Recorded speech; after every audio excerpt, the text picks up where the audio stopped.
Okay, so uh, for most of for most of you, stylistics might be in association to uh, linguistic criticism.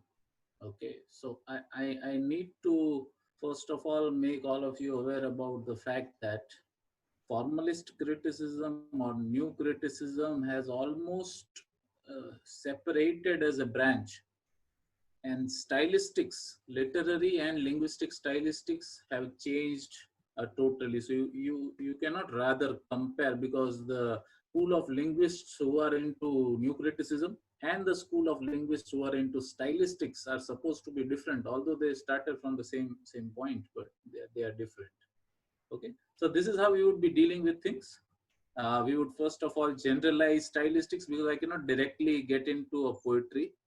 And for all of you must download the Solitary Reaper on your phone, because when we would be analyzing or criticizing that poem, I need that all of you have it with you. Second important thing is that we have taken up Solitary Reaper because it is extensively summarized by many. So we would try to look into uh, the Solitary Reaper in a new way. Okay, so we will try how we deal with it. Let us see. Then we move towards influence of Saussure, then Charles Bailey and Spitzer, then Halliday's roles on communication, tools of stylistics which are very important, features, what is poetic language, and sample analysis of one poem. And there is an old advertisement which I have, so we will do it as well. Let us see. Okay. So we start with the very basic of what is stylistics. Okay. You see, it concerns itself with the linguistic analysis of literary texts. This is very simple. Okay. When you analyze any literary text, for example, when you take up any literary text and you start analyzing it, it is linguistic analysis of a text, and that name is given to a stylistics. Okay. It is a major branch of linguistics. It is primarily concerned with the application of the methodology of linguistics to the style used in language in a particular context. So there are two things now which are important. One, that is of course the style in which it is written, and second, in which context. So when you analyze any work of art, context becomes very important. Okay, and that is also a major tool in stylistics. Okay. The task of stylistics or linguistic stylistics, to be more precise, is, and this is quoted from Enquist's Linguistic Stylistics, to set up inventories and descriptions of stylistic stimuli with the aid of linguistic concepts. So what do you have now? You have an operation theater. Okay, you have a patient. You have everything on how to start operating a patient, but you are not a doctor. So what happens is you sometimes operate in a very horrible way, and that can be dangerous. And that is what happens when you are not into the tools of stylistics, but try to analyze a poetry. What we do in poetry is only summarize, so that is not analysis. So let us be very sure about that. What we do is paraphrasing or summarizing, or doing one fourth of the entire poetry. So that is not what stylistic does. It deals with the basic language concepts. Okay. Then it is referred to as science of literature. Okay. Very simple. So Widdowson defines stylistics as the study of literary discourse from a linguistic orientation. As I told you, there is literature at your disposal. You want to analyze literature as objectively as possible. Okay, you cannot be purely objective, as we have discussed many a times, but it has to be as objective as possible. And the best way to reach to the most objective analysis is through linguistic orientation. Okay, so it is an intermediary between linguistics and literary criticism. So everything starts with linguistics, then there is stylistics, and then there is literary criticism. It is in between, it is sandwiched, and that is why it is not understood properly sometimes, or it is misunderstood. Let us put it that way. Okay, it mediates between two subjects, English language and literature. Okay. So what does style involve now? Okay, that becomes important. It involves an ordering of one's thought. Keep this in mind. Okay, what do you understand? Forget stylistics. What do you understand by style basically? Okay, so it is ordering of one's thought before writing, and consequently a split between content and expression. This is very important.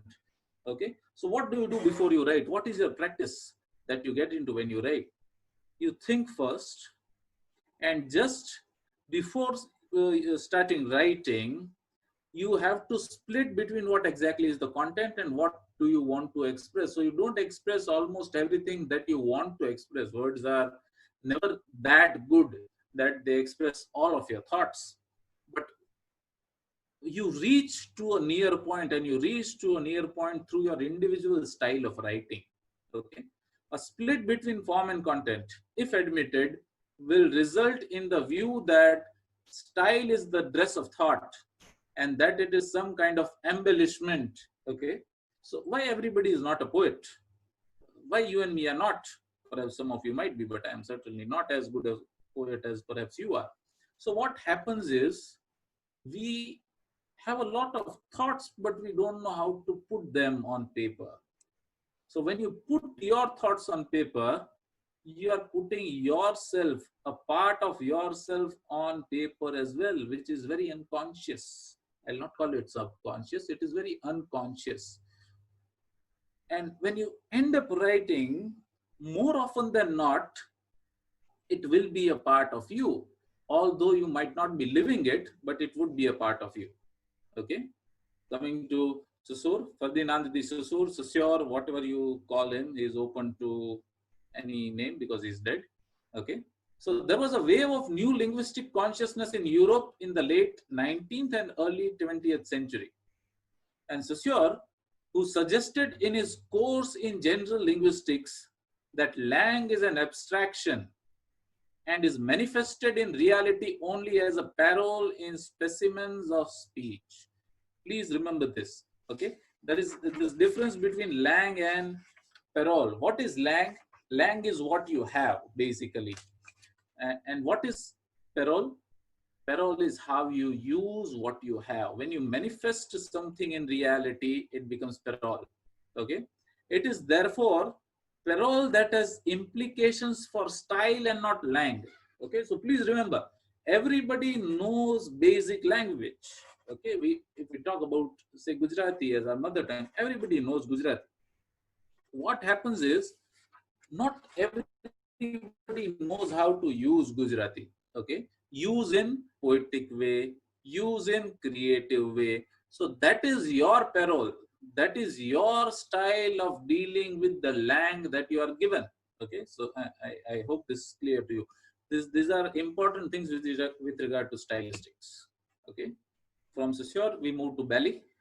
Now, the split between literary criticism, new literary criticism, and stylistics started with Bally.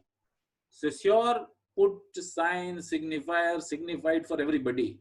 But Bally then shifted way towards a specific discipline named as linguistics. Okay, so Saussure's student popularized the term stylistics and seized upon this notion and developed it fully. Lang, in his approach, serves as the norm because of its affective and expressive qualities of feeling, interest, approval. So what is Lang? Lang is what you feel, what you are interested in, what you approve of. Okay, but his interest in psychology made his investigation confined to affective state accompanying expression. Stylistics, according to him, refers to a study of what is general in caprices of personal expression. Okay, so there are sudden changes.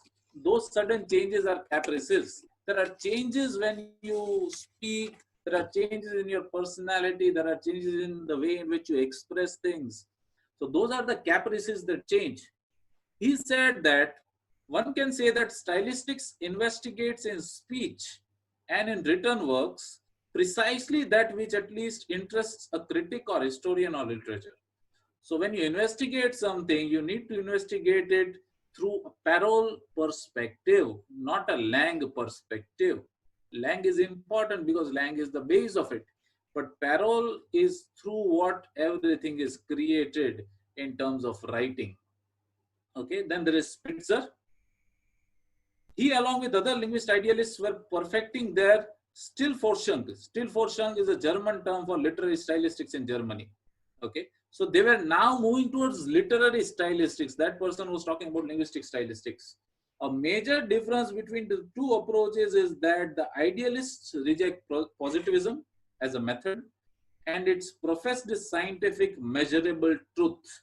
Okay, so in terms of positivism or humanism, what do you start believing?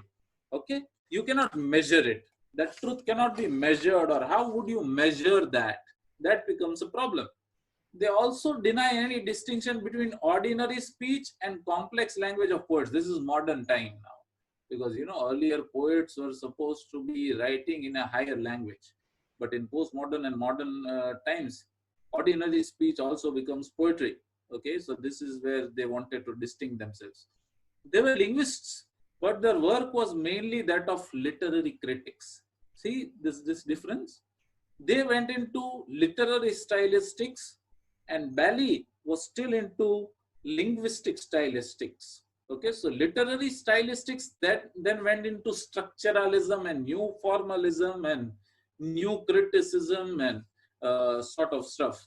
Whereas stylistics then took a back seat in terms of how you deal with literature, because it was supposed to be very difficult to deal with the minutest of the language aspects that you might have. Okay, see the last point.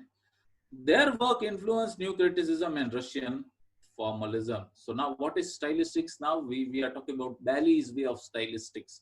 I hope you have understood the difference between what is literary and linguistic stylistics. Okay, it is believed that while transmitting a message, we select language from an array of syntactic and lexical possibilities. Both of them are tools of stylistics, syntactic and lexical possibilities, to relate the style with the purpose of communication. What do you do? For example, you decide to transmit a message, you decide to speak something. What is the first thing that you do? You think. Then that thinking is then transported to what? Language. Now, what is language made of? Language is made of syntactic and lexical possibilities. Okay. Now, when you combine both of them and you involve context, you involve discourse into it, okay, that becomes a message, or that becomes communication. And when you communicate, that is your style of communication. Okay, I'll give you very simple. Let us be very simple on this, because it can be pretty complex. See, I'll give you one example. For example, there are 4 or 5 students whom I know. For example, there is Alpa, there is Kavisha, there is Ruchi, 3, 4 more. I know all of you. If I heard you for one time, I came across what you speak for one time, the next time I would come to know that it is either Kavisha, or it is either Alpa, or it is either Ruchi. Why does that happen? The syntactic and lexical possibilities are the same, but what changes is style. The next time you don't need to say that you are this person, because the style of speaking is yours, although the language is the same, used by everybody. Okay, so this becomes now very important. This is Halliday's conception of communicative roles of language.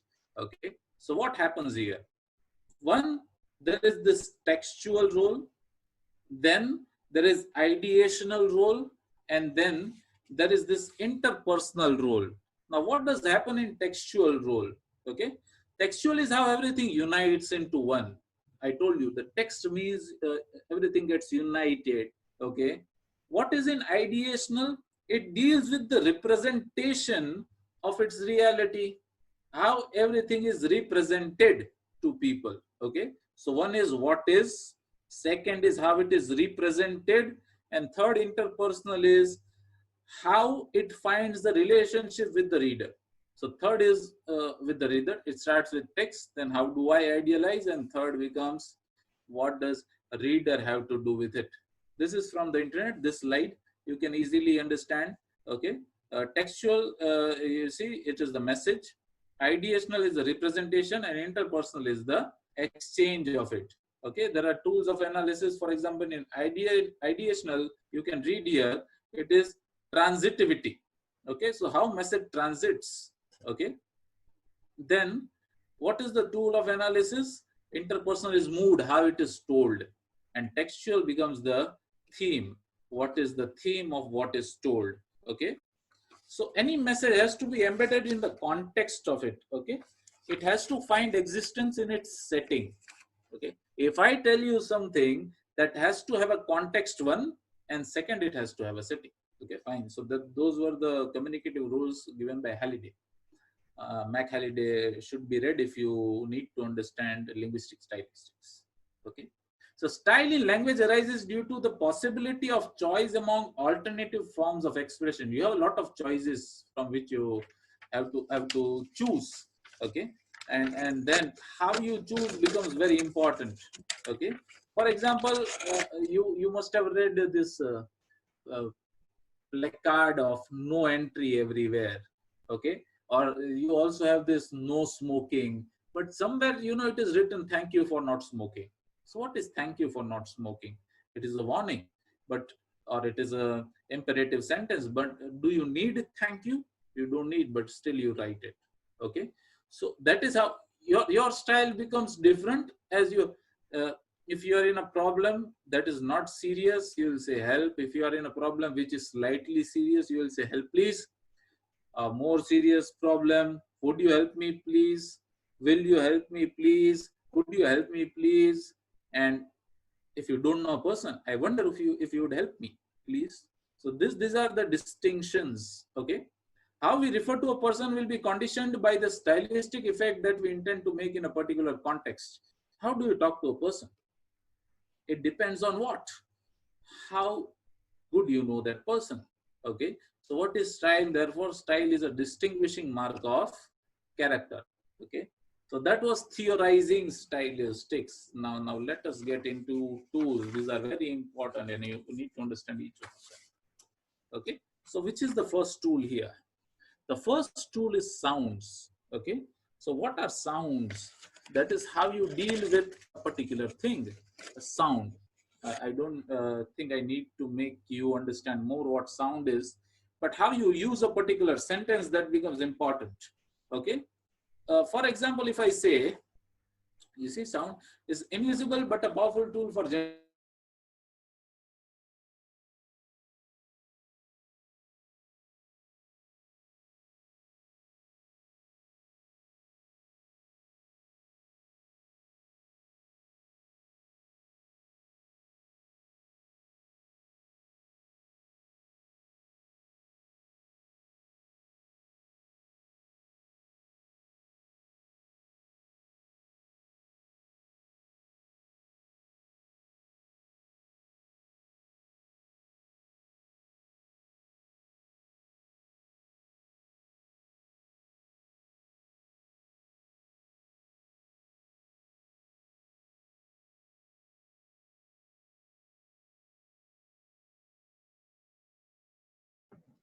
Hello? Hello. Yes. I think Sir has some issue, so we are Yeah.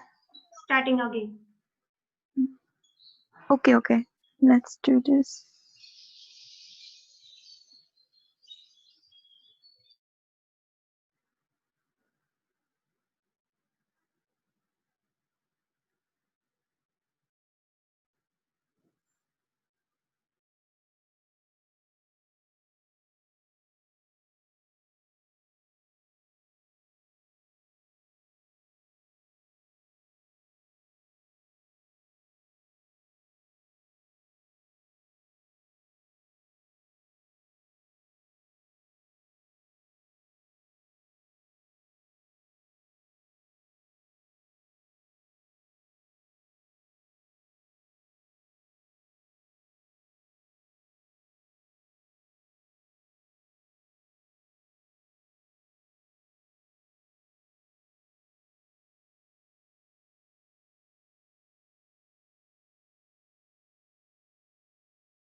Hello.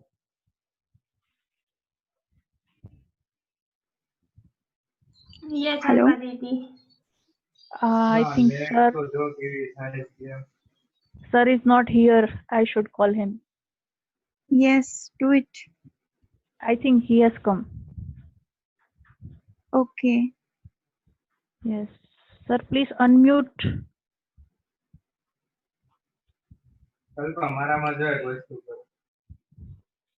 Hello. Hello. Sir is here, but his mic is unmute. Sorry, mute. It is mute. Yes. Can you listen to me Okay. now? Yes, Yes, sir. yes, sir. Now again. Okay. Uh, Sir, but, again you will have to start the screen sharing. yes, I'll do that in 1 minute for sure. Just a minute, please.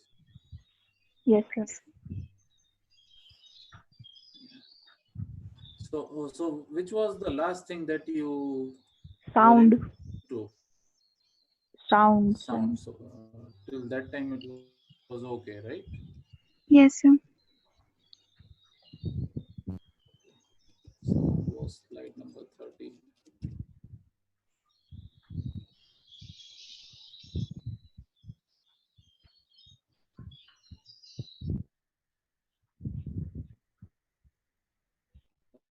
Okay, fine. Yeah. Okay, so we were on this slide. We were into this. Am I audible to all of you? Yes, sir. Yes, sir. So we were into this last point, this one. We can't Use Yeah. of see the stylist. screen.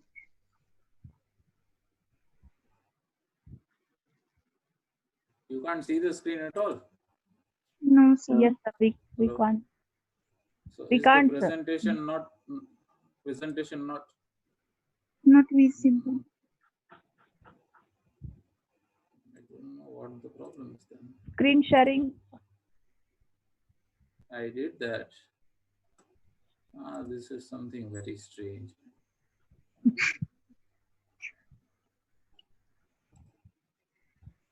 Sharing screen is a huge problem for me. How do I do it?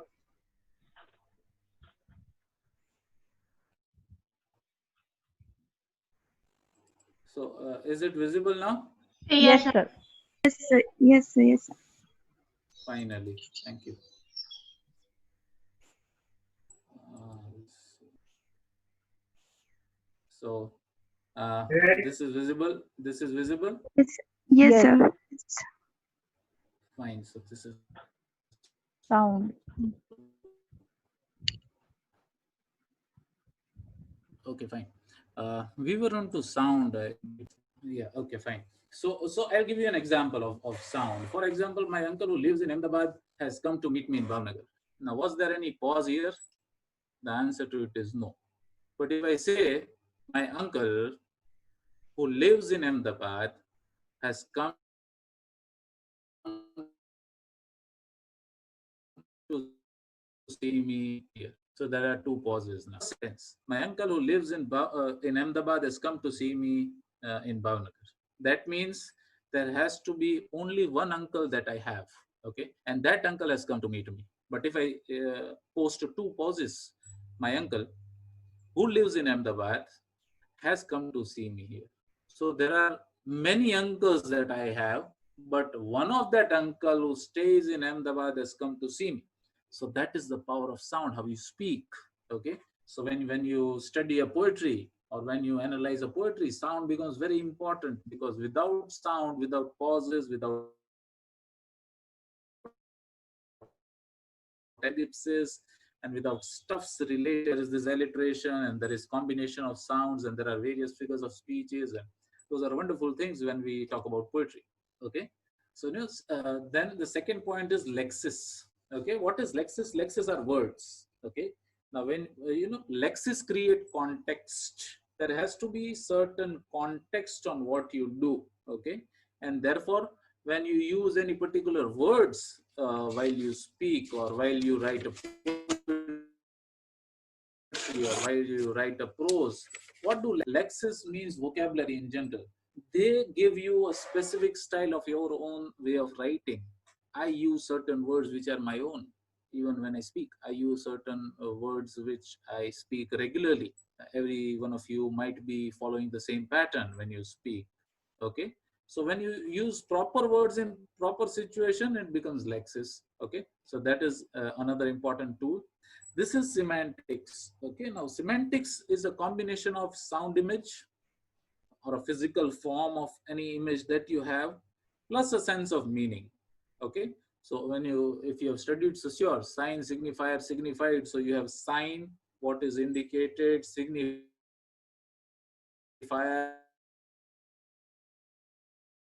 what is to be indicated, signified specifically. Okay, so what does semantics do? Semantics is a study of meaning in language. Now, meanings are judged through the analysis of context that are social and individual. Pragmatics, also a branch of semantics, which is in relation to the environment that you have when you speak something. Okay, so the semantic value of a word will totally change when it becomes pragmatic in an environment that is set at that point in time. Okay, so that has to be what is this now? Okay, that has to be taken into account. Semantics, for your yaad rakho, sound image or physical form of sound plus sense of meaning. That relates to pragmatics. Semantics, that means what you have in dictionary is semantic meaning. How you use it becomes pragmatic. Okay. Then there is discourse. Okay. Now in discourse, what is important? Interaction. See, the word discourse comes from the Latin word discursus, that means running to and fro. The defining of discourse thus comes from the physical way of transferring information to and fro. I give it to you, you give it back to me. That is how you took, you take up any particular situation when you talk. Okay. Right now, this is a discourse, but it cannot be officially termed as a discourse because only I am speaking and you are supposed to listen to what I speak. But if there is a reactive response to what I do, that becomes a discourse. Sometimes what happens is, for example, you take this in the context of poetry. What a poet has to say to you is one way of saying what he feels, and what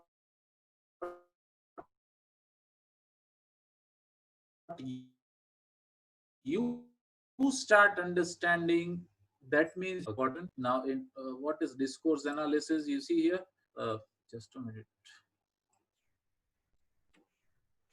Yeah. So discourses are ideas embedded in what we do, say, and think. And these creates the term upon which we know the world. So how would you know the world is through discourse? What is discourse or how do you talk? That becomes very important. Okay. Discourse analysis is a method committed to challenging common sense thinking. It is critical of taken for granted knowledge and argues that ways in which we view the world are historically, specific, socially constructed. Okay, so nothing can be taken for granted when you are talking about discourse. What is to be dealt with is to be dealt with specifically. When somebody talks to you about a particular thing, that thing also has a particular context in which that is discussed upon. So you cannot understand everything universally. Okay, discourse holds a powerful role in shaping what things are, their nature, and how they should be regarded. Okay, this has to be taken into account in discourse. Then you have context, or which context is to be followed when you deal with a particular thing. Okay, so the most important peculiarity of stylistic function of words is its inexplicitness. The reader has often to read between the lines to decode the implication hidden in the context. Okay, context is supposed to be a linguistic surrounding of given stylistic element. Nothing in this world is shared without context, be it language, be it non-language. Nothing without context happens in this world. And then you have syntax. Okay, this is very important. Okay, syntax is a science dealing with the construction of speech. Our speech is constructed. Okay, so the most important Okay, object of syntax are the sentence and the word combination. Sentences are classified by purpose into declarative, imperative, interrogative, exclamatory, and sentences are classified by structure into simple, compound, complex, compound, complex. So this is syntax, how you deal with. Now, there are two things in syntax also. It is a syntagmatic relationship, and there is this paradigmatic relationship. I'm sure you must have learned about them in your masters also. I'm pretty sure about it. So I just need you to understand what is syntagmatic. Syntagmatic is horizontal way of looking at things like this. Paradigmatic is looking at things vertically. Now, what do you mean by that? Okay. For example, if I say I am a good boy. Okay. So what is I? I is a pronoun. What is am? Am is an auxiliary. What is a? It is an article. Good, an adjective. Boy is something that is related to a pronoun. Now, when you justify the linear arrangement in terms, you cannot pick out one and mean something. Okay. If I take out I from I am a good boy, it does not mean anything. If I take out boy from that, it does not mean anything. So it has to be in combination.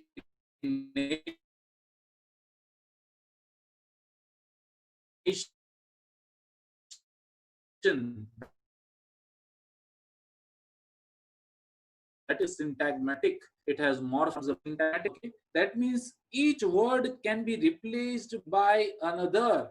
Vishal is going to market. Vishal can be replaced. Market can be replaced. Vishal can be replaced by Rajiv. Market can be replaced by cinema. That becomes vertical arrangement. So that is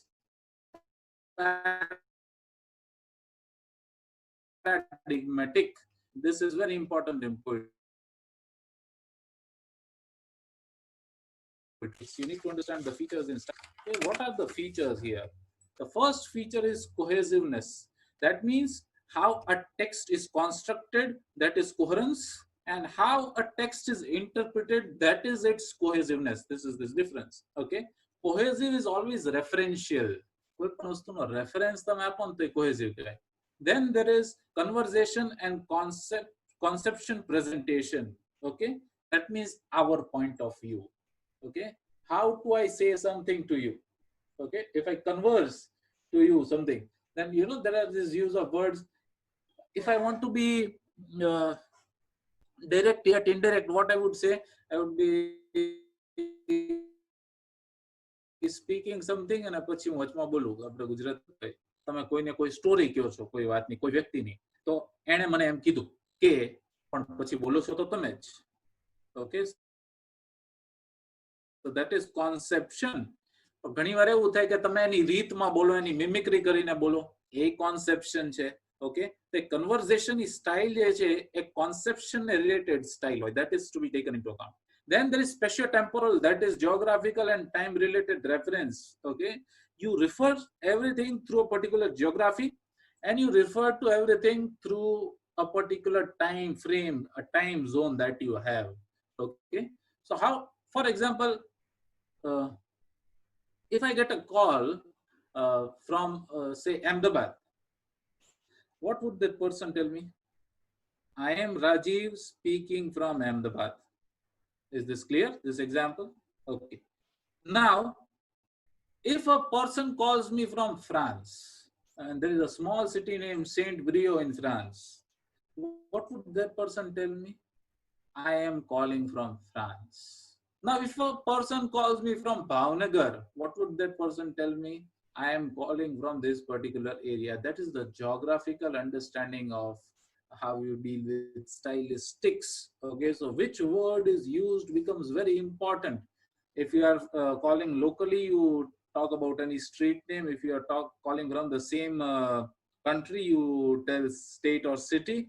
If you are calling from another country, then you would be referring to country and not a particular city of that country, because you are not aware about perhaps any of the cities. But that is how we talk. તમારા ઘરેથી કોઈ આમ બહાર વિદેશ જાય તો આપણે બધા મૂકવા જઈએ અને પછી એનો ફોન આવે તો આપણે એમ કે ક્યાંથી ફોન આવ્યો, તો કે અમેરિકાથી. અમેરિકાથી ફોન આવો એ સ્પેશિયો ટેમ્પોરલ રેફરન્સની વાત છે. ઓકે, અમેરિકા તો કેટલું મોટું છે, એમાં ક્યાંથી આવ્યો આપણે નથી કહેતા. શું કહીએ? અમેરિકાથી, કેનેડાથી, યુકે થી. Okay, what is time related reference?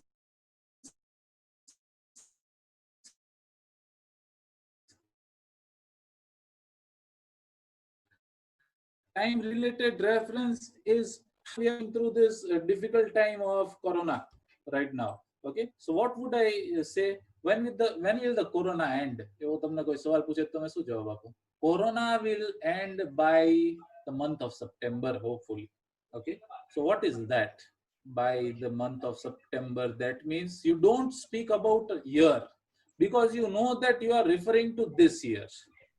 But if you are going to talk about 2024, then you need to say something else. When are you going to retire? I'll be retiring in the year 2047, for example. Then why am I speaking year and not month? Or even if I speak month, that would be June 2047. So why is that way of speaking? That is the geographical and time related reference that you have when you deal with things. Okay, there is this audio of someone on. It is disturbing. Can you please mute that?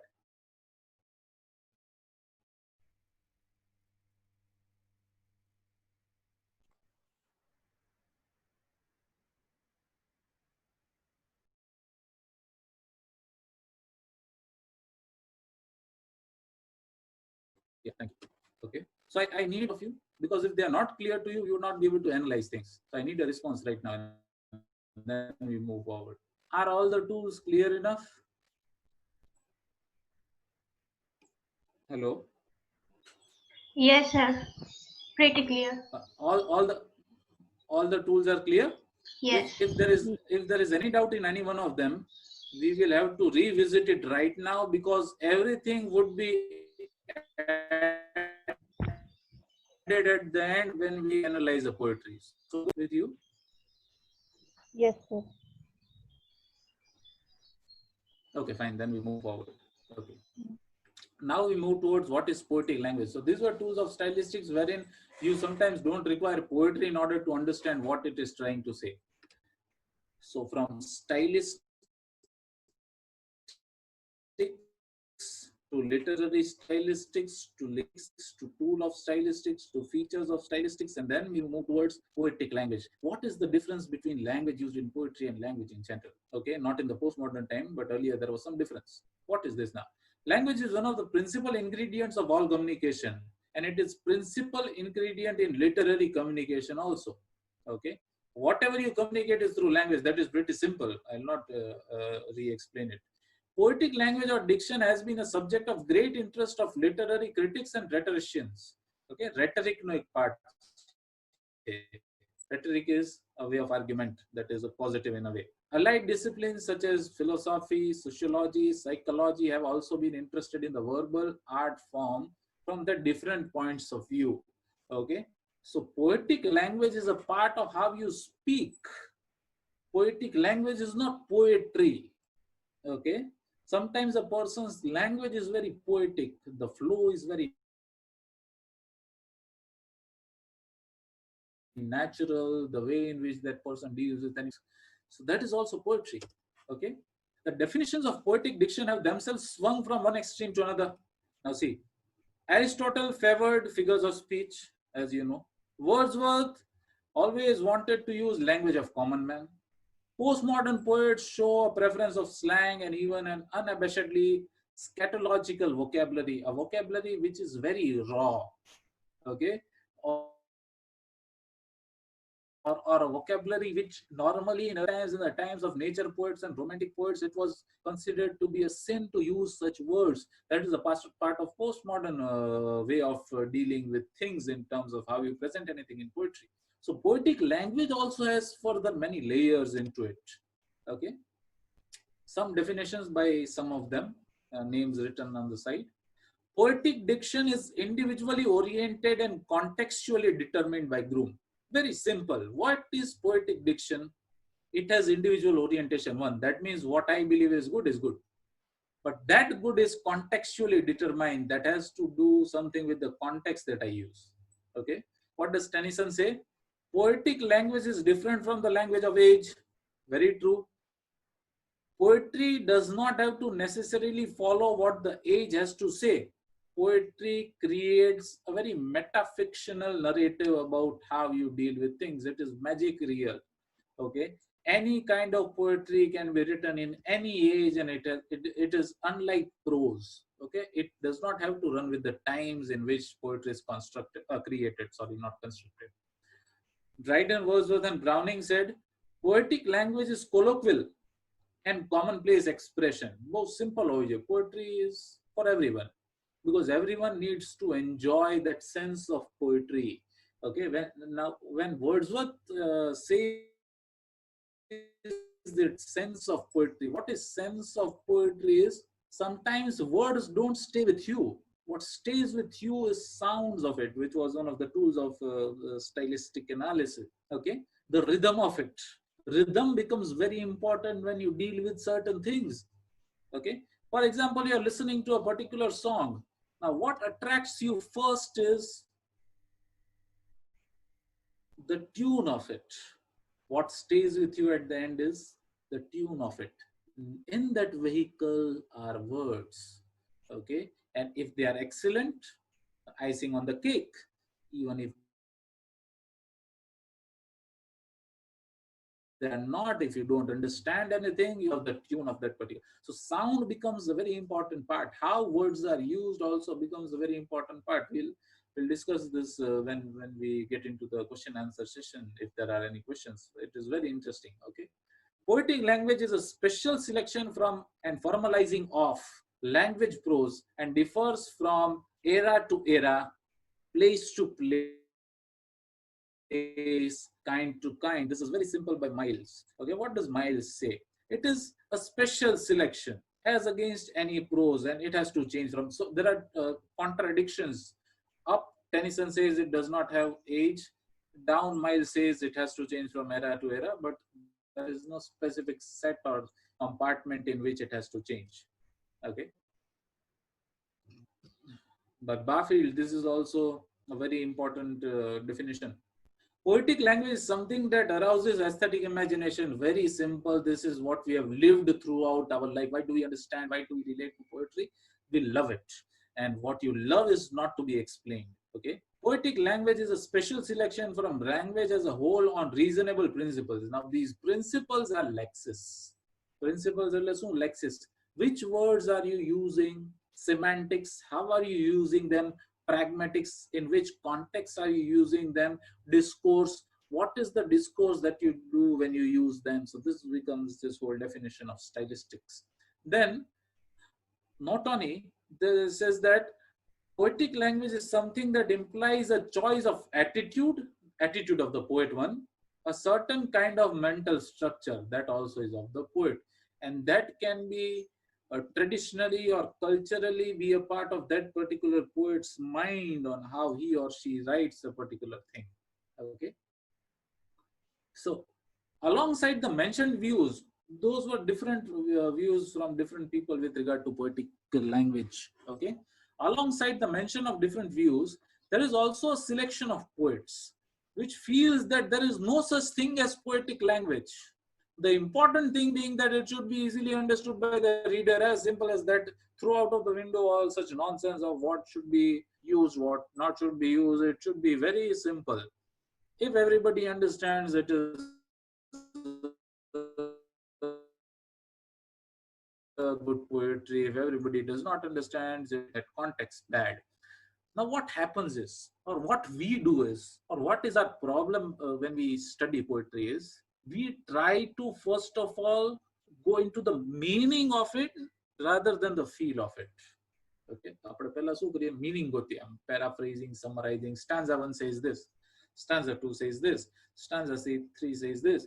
That is not how you deal with poetry. You first of all go through the entire poetry on your own without really thinking about stanza and meter and rhyme scheme and all such nonsense for some time around. You start getting into the zone where the poetry is supposed to take you. First of all, you have to go there with the poet by reciting or by reading or whichever, by listening, whichever way you can go, but go into that zone. Believe me, every meter, every rhyme, every figures of speech, everything would fall in place for you. And it would not be difficult because now you are into that poetry. You're not looking into poetry from outside. Okay. So what does Dryden say in dramatic poesy? He says, wit is best conveyed to us in the most easy language and is most to be admired when a great thought comes dressed in words so commonly received that it is understood by the meanest apprehension as the best meat is most easily digested. See what Dryden says? It has to be simple. It has to be admired by all because excellent thought requires very simple language to put across. If you become very difficult, then the whole concept of emoting with poetry changes and you are now into words and all the unnecessarily stylistic core stuff that does not allow you to feel poetry. You're into those words and stuff that is secondary. So how do you start interpreting? You start interpreting by involving yourself into it. See the last line, the best meat is most easily digested. Okay. Whatever you write has to directly attach with with the listener or the person who is sitting in the audience or anybody who is receptive to you. It has to get attached to. If that person attaches with you, then nothing seems very difficult. Okay. Most modern poets, as we know, do not care for specialized poetic language. Modern times, there are no specialized embellishments or ornamentalizing or jargonizing. Archaisms are not there, even though they seem to succeed in systematically building obscurity into their work in other ways. Obscurity is of thought and not of words. Okay. So when obscure thoughts are put in simple words, they become mighty effective, let me tell you. Okay. Poem can be a separate language altogether in its creation and deviant structuring. Poetry has this liberty of using whatever they want to. They don't have to follow necessarily the grammatical steps of writing a particular sentence. They can use a verb earlier than a noun and an adjective prior to a noun and a conjunction at the start of it, and they can end with a noun or whatever they want to. They are free to do that. Okay, and that is known as foregrounding. It can also be treated as a dialect of standard language. So it is a dialect now, as it can be considered as contextually determined variety or register of literary dialect. So what you use in poetry is a dialect of the language that you're using if you're writing poetry in Gujarati. That register, that means the bunch of words that you continuously use become a dialect of Gujarati language. Same is the case with English or Hindi or whatever. It means that a poem will have a style appropriate for the occasion in terms of language employed. Okay. This language therefore turns out to be a key factor in the determination of stylistic effect of the poem. So how it is written creates an effect.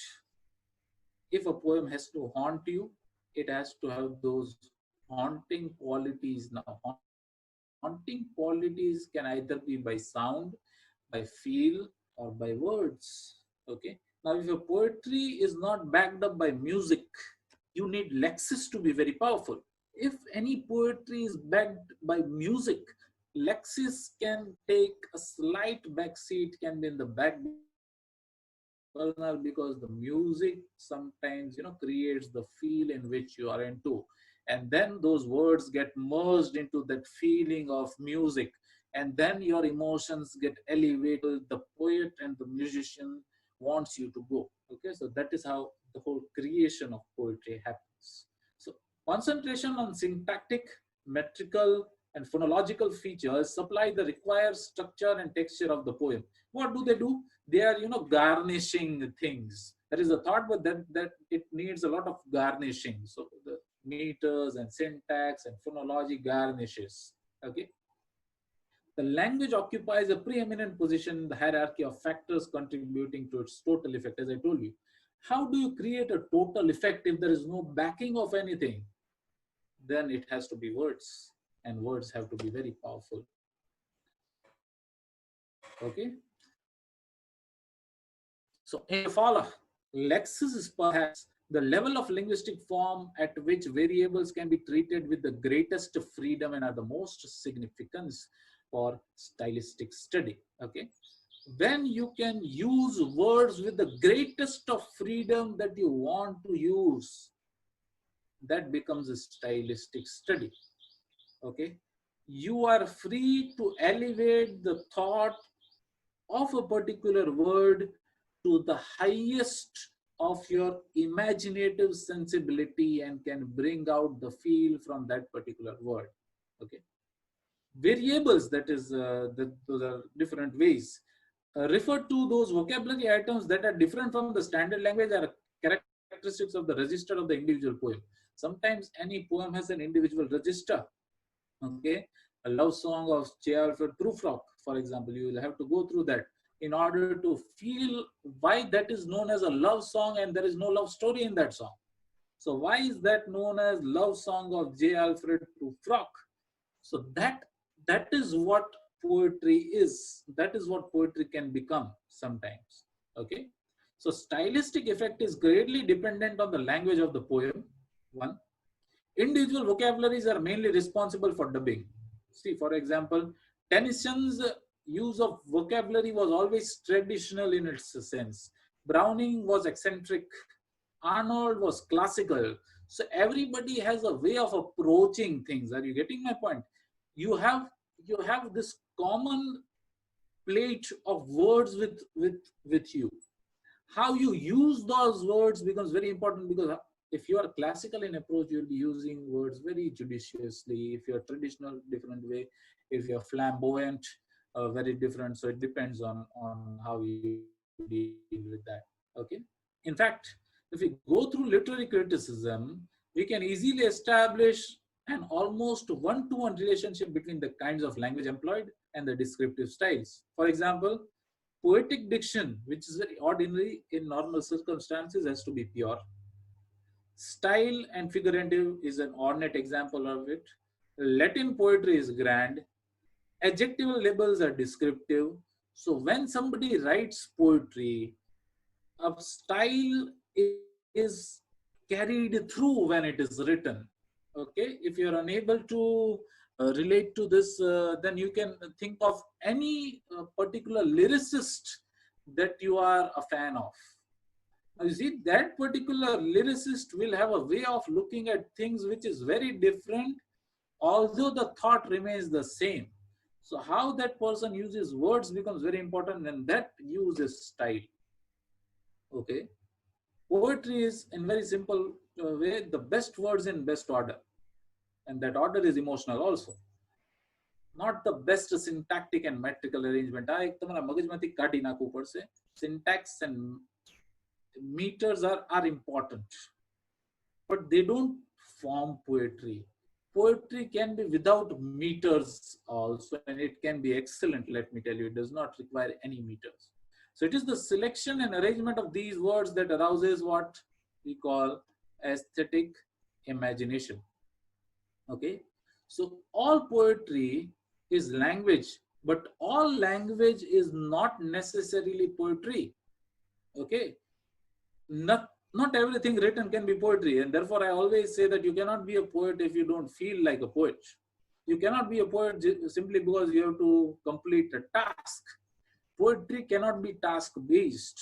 Okay, it can be presumed that not all language is suitable for poetry, but then modern poetry or postmodern poetry does not subscribe to that idea. They say that any language is to be used in poetry. There is no set specific register from which you need to pick out the words and write. Okay, you can write poetry in a very colloquial local language. A lot of processing has been done before any language results in what we understand as poem. So this is the biggest misnomer that we need to defocus now on. That uh, when you feel, when you pick up a pen, you start writing and you can write. You cannot write on your own. There is a lot of processing in your mind that happens which it does not show on paper, but that process is what is important. Okay, what you get as a product is from a lot of churning of your brain. Okay, so it is a spontaneous overflow of powerful feelings but recollected in tranquility. So that concept of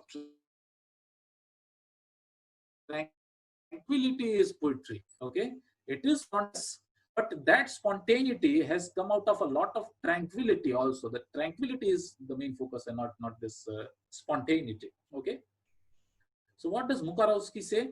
A purposeful or intentional distortion which alone can result into poetry. Okay, there has to be distortion of thought.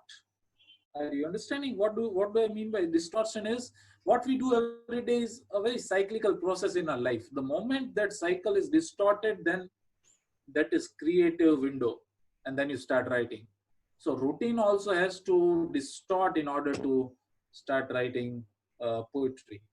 Okay, the purpose of distortion is to merge the form and content in one unified structure. So there are two things: form, how you write; content, what you write. And poetry results through the violence of language. Yaad rakho.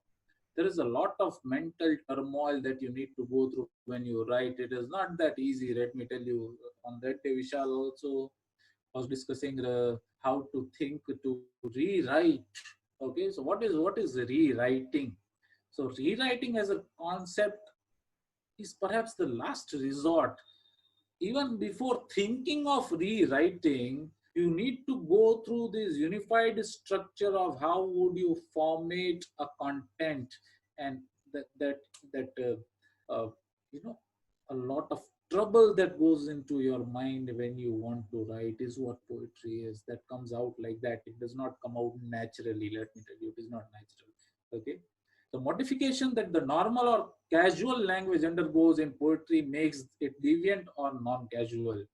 Everything which has to be seen is seen from a different binocular. That binocular is poetry. Okay, we are looking at the same things, but how we look at things becomes important. Stankiewicz says this is very important for students. The student of poetry is in no position to describe and explain the nature of poetic language unless he takes into account the rules of language which determine its organization. Very simple. How can you relate to a poetry if there is no language that you know? You cannot relate to a poetry which is written in Tamil, for example. It may be excellent, but you will not be able to relate to unless there is music. But that music only gives you a hint of what it is all about. You don't know the words, so direct relation is not possible without knowing what the poetic language that is used. Okay, so what are the differences between the casual and non-casual language which make them norm and deviation? How can they be investigated linguistically? This is one question. To what extent is the poet bound by the norms of the standard, and how is the norm perceived in poetic language? This is another question. These are two questions which are very important in poetic language. One, how do you differentiate between casual and non-casual language, and how would you investigate them individually? Second is, what do you understand by the norm of standard language, or what is standard language? Okay, how would you consider a language standard, and from that standard language, which register do you pick up in order to write poetry? Okay, they would be dealing with the concept of poetic diction. Okay, the use of words in poetry. Okay, poetic language is not about vocabulary items, let me tell you. Okay, it is how you use those vocabulary items in order to combine them. How would you combine them as one? Okay, the understanding of words becomes very important, and how you relate one word with another becomes even more important. Okay, because it has to make sense. It has to think about out of the box things when you go through a poetry. Okay, any poetry, as per Murkowski, is, a poetic language is not a brand of standard language. Okay, but it has all the forms of standard language. So it is not standard language, but at its disposal, it has everything.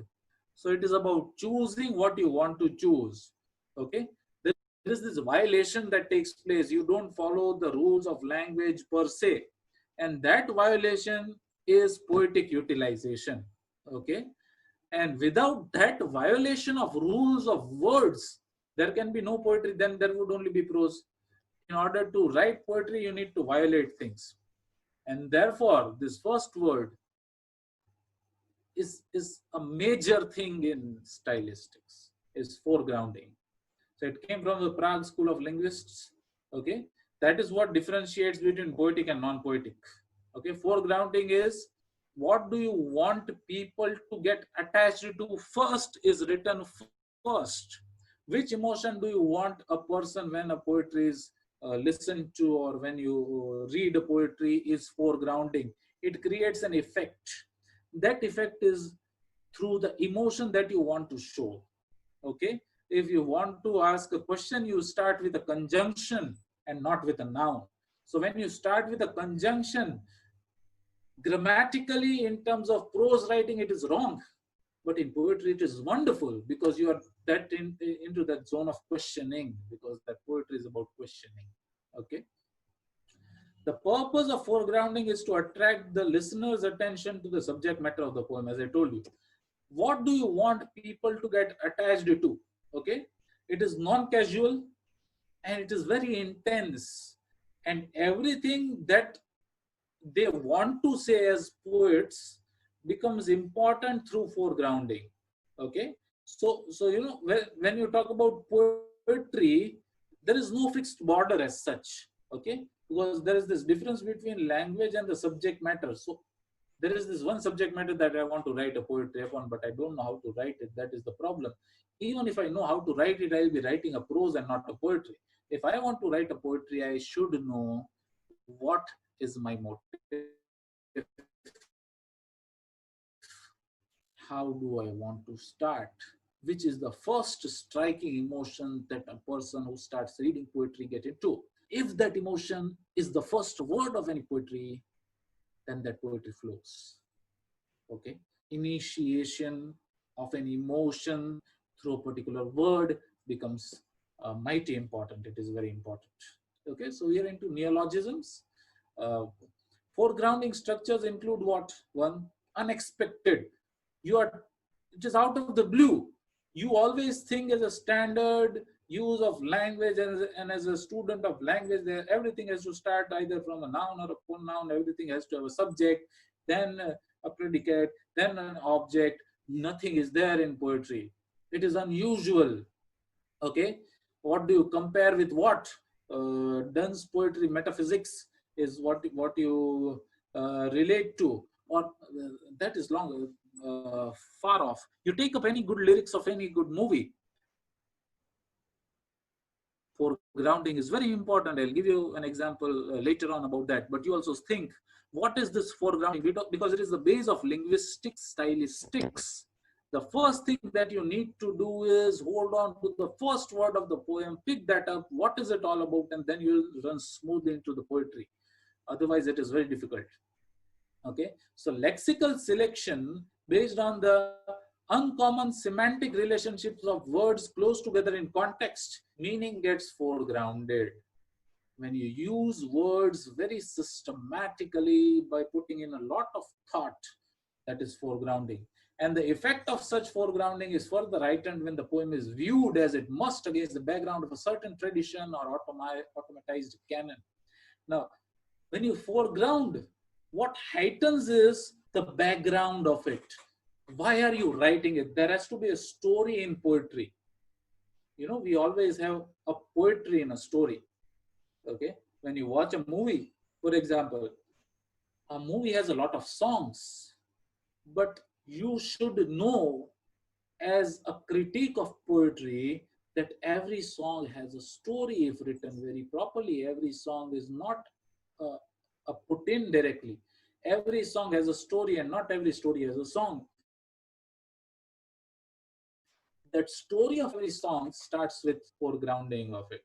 Okay, so in order to be foregrounded, poetic language need not violate any rule of language as such. You don't need to violate rules as such. You're not going bizarre with the use of language, but you're smartly moving one thing to the other side and vice versa. Okay, it is by its very nature a highly patterned and organized mode of expression. Non-casual language, however, takes full cognizance of the rules of linguistic system. If it is poetry, it is fine. But when it is non-casual, when you have to be very specific, that is when deviations are a problem. Okay. Therefore, there is constant traffic or correlation between the poetic language and standard language. You have to be in between as a poet. You cannot be highly imaginative. Even if you want to be highly imaginative, you should be knowing what you want to put in front of the listener or the audience when you start explaining them poetry as well. Okay. According to Paul Valery, this is very important. In the art of poetry, he says that the primary character of ordinary language is that as soon as it is understood, it vanishes and is replaced by impressions, ideas, acts. Poetic language lasts, both in its form and impression. You see the difference? When you're using language, for example, I'm explaining to everything to you right now. So once you understand everything, my words dissolve. You have an impression of something, an idea of something, a factual understanding of something, but the words have dissolved because you have got that understanding. But in poetry, impressions remain, but words also remain. Okay, see what he wants to say here. The poem, on the other hand, does not die for having lived.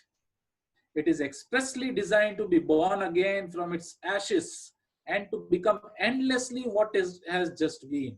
Poetry can be recognized by this property that it tends to get itself reproduced in its own form. It stimulates us to reconstruct it identically. There is reconstruction and reconstruction through words because words are not dissolved. In a normal routine communication, words get dissolved, but something when it is very poetic, it stays. It stays with you for a long time, and those words stay with you. Okay. So finally, I need you everyone again unmuted. Are you clear with this? What we discussed? Yes, sir. Yes. Perfectly all right. So what you Yes. need to now have in your mind is all the tools one and foregrounding as a method. Okay, these are two things. Okay, so is it visible? Is this poetry visible? Yes, sir. Yes. Okay, fine. So what I'll do is all of you will come to it later on. Now, what I want you to do is we'll listen to one of the versions of the Solitary Reaper. Okay, it was on YouTube and I found it and it was beautiful. The use of music. So it would create an effect. So first we listen to the Solitary Reaper and then we come back and go through. Okay, so this is how. Just a moment. Mhm.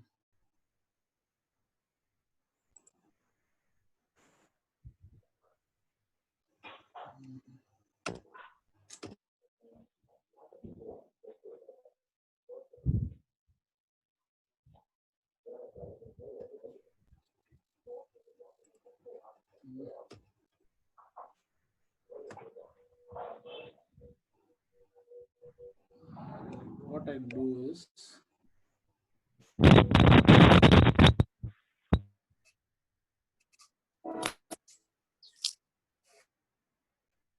just a moment, please.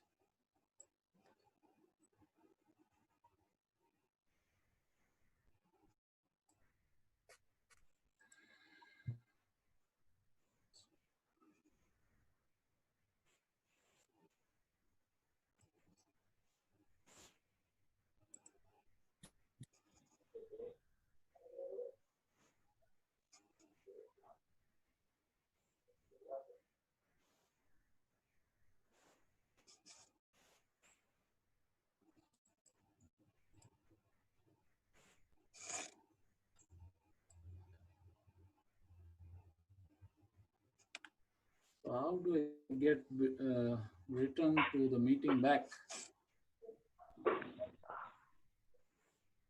Downside, Sorry. downside you have this Zoom.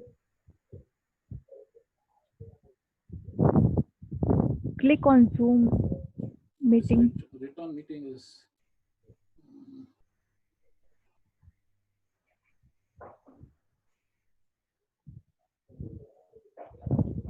This is a huge problem.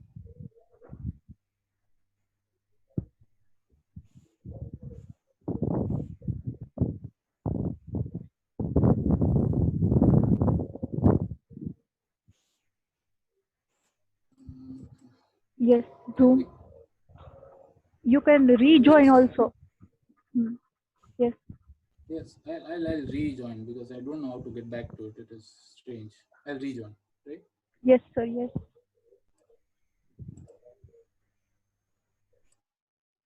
It's visible, sir. Now it's visible. So it is visible, Yes, sir. Screen is visible. but it is not playing. I want.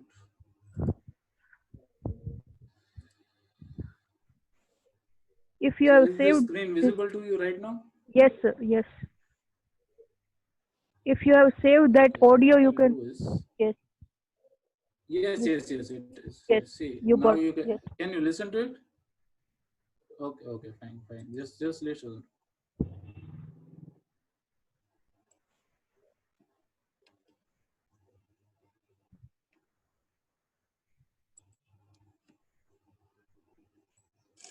You'll need to feel what the poetry has to say.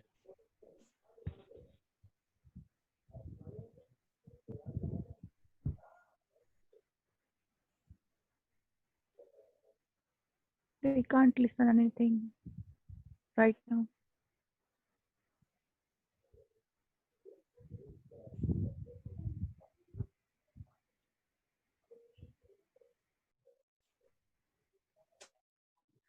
Hello. Sir, will you please raise the volume? Sir, Yes. will you please raise the volume as participants are unable to hear this? Sorry. We can't listen, sir. This poetry. Um, what is happening? We can't listening. We can't listen this poem. If you have downloaded and saved in You another cannot file, you listen to can. it at all. Yes, Uh, sir. You can We listen to can't. me, but that you can't. Okay, fine. So you'll have to find that in. Anyway, we go back to Ah, poetry then. We okay, sir. go back to poetry. Fine. You see, so I'll not get into the details that we got into the classroom. There are four stanzas, and there is this meter and that meter, and all that is fine. Now, I told you about foregrounding. Okay. So now you need to tell me what is foregrounded here. Okay. How is the poem starting? Okay. How does the poem start? With which word does it start? Okay. So that becomes very important here. So it starts with behold. So behold is foregrounded. Okay. So what are you trying to behold, or whom are you trying to behold? You are trying to behold a reaper. Okay. Now you're trying to behold that reaper in your senses. Okay. So it is Octavian in its way of looking at things, and okay, there is A B C C D D kind of. In fact, in the first and the fourth stanza, that is not the case. That is not the rhyme scheme, but otherwise it is A B, and D. Now, what you are trying to behold is the sight. That beholding is to be in your senses. Okay. So then comes her, and then comes a single, and then comes field. Okay. So it is a very reverse process. Okay. See, I'll further give you an example of it. So we are trying to put a cart before the horse here. There is this experimental procedure that we will be going into based solely on the information available in the text. I gave you one example. All of you must have that poetry in front of you in your mobile phone as well, because I'll be changing the slides. So your mind should be connected to behold. Okay, so beholding is an emotion. Okay, now beholding can be spoken in many ways, but why is behold used as a word? That is very important. Okay,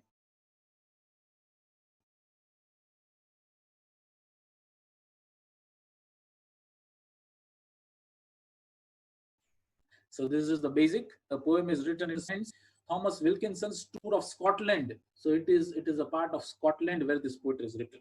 As 2-year-old memory of his own tour of the country comes back to him with a sudden force and vividness. So that vividness is important, not force. How that is vividly showcased to you becomes important.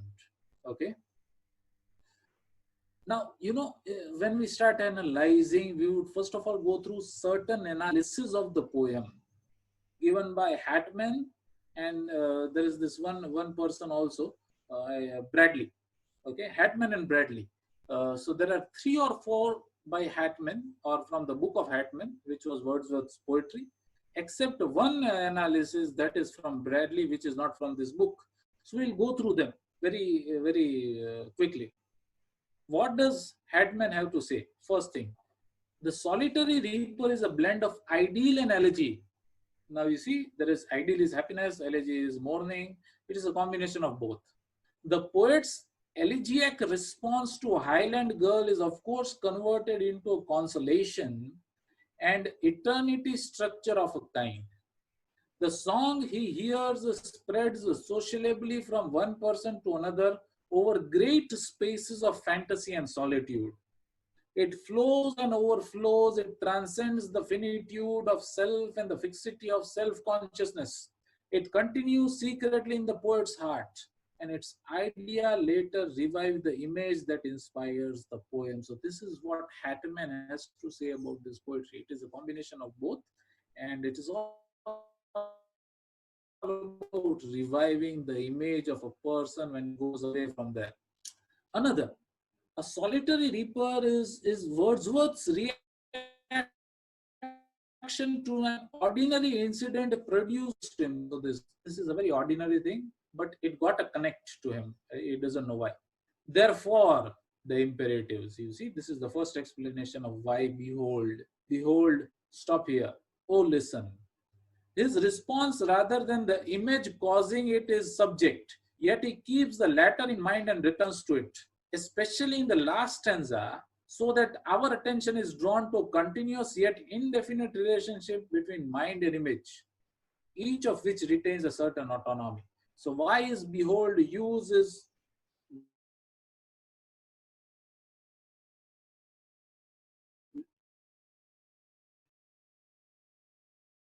we'll try to further analyze also, but this is one thing of it is a very subdued start. Behold, two ways of speaking. It is how you start. Behold is, oh, behold is, okay, fine. In fact, the more typical a Wordsworth poem, the more it arises from some incident which for him had a novel and arresting character and came on his mind with a certain shock. And if we do not get back to it through the poem, we remain outside it.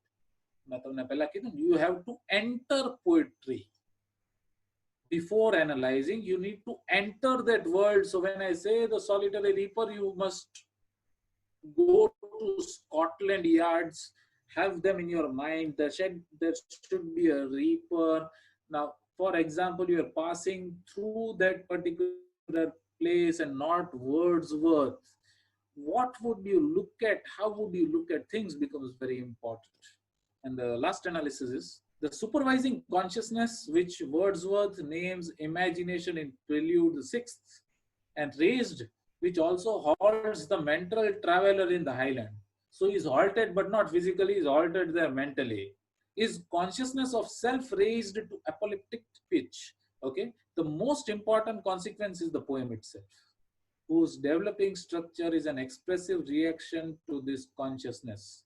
The poem here is on the side of nature and against. the imagination. So poetry is not about imagination. This is one of the analysis. It is about nature and not imagination, which fathered it. Nature is preconceived as an emotion and not imagination. Through nature, it starts. I'll give you an example. When you say that there was a solitary reaper, that means there has to be a field. That field has to be at a beautiful place.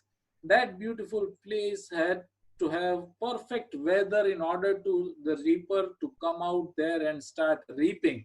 So that atmosphere is nature, which gets you into imagining things. Okay, so it hides the intense and even apocalyptic self-conscious from which it took its rise. It is genetically a wheeling of its source. So it's slowly wheeling, one wheel, another wheel, third wheel. So it is not about reaper then. It is something larger than the reaper which will come across. His hope is that the imagination can be domesticated, that nature can satisfy a mind which seeks the supernatural. Nature will suffice the energy of consciousness. Okay, anything that you want to imagine can have a domestic setup. It starts from the very base, and that becomes important. Now, this is how we start looking at things. So you'll have to be very concentrated here. Let us look at some questions based on the text, the answers to which provide a foretaste of the kind of help a data-oriented approach can offer. One, harvesters usually work in groups. This is one point. What kind of expectations does the title "The Solitary Reaper" lead you